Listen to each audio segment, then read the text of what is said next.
All right, guys, let's make the best prime rib ever. So first we're going to start off slathering this baby with some butter, garlic, and parsley. I do not like rosemary. The recipe calls for it, so we're gonna skip right over that.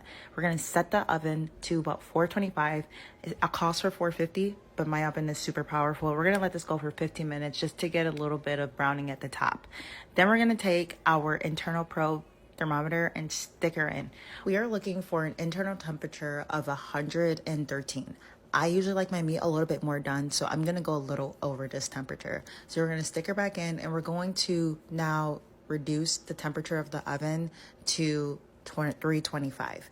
Start basting the meat with the pan drippings every 30 minutes or so, just to kind of get the top to have that perfect browning that we're looking for. Throw it back in our oven. We're gonna leave it in there for about an hour and a half, and then we're going to move over to our sides, and we're gonna do some homemade mashed potatoes that I'm over salting here, and then we're going to switch to make the au jus gravy, which we're going to start off using unsalted butter, and then our gluten-free flour. We're gonna whisk all of this up to make a roux, and then we're going to start adding the wine.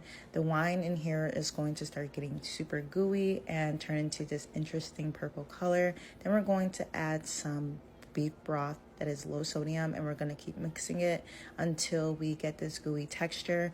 And then we're going to add Worcestershire sauce and just kind of vigorously mix this up, and then add more broth to thin it out. For prime rib, I am looking for a temperature of a little over 116, so we're going to keep going, and then we're going to move over to our Brussels, and I'm just going to salt it with all of these different seasonings, and then we're going to throw it in an air fryer and set it to about 390, I believe, and do that for like 10 minutes. Now we're going to make our mashed potatoes.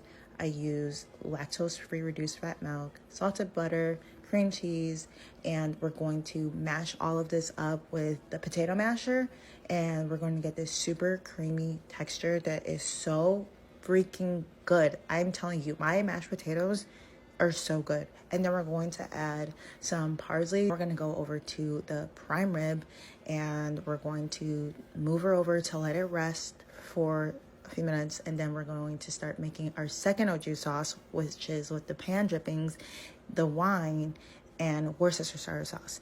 And we start getting this interesting, beautiful color that we're looking for. And now it's time to serve. And there you go. We have the best prime rib ever.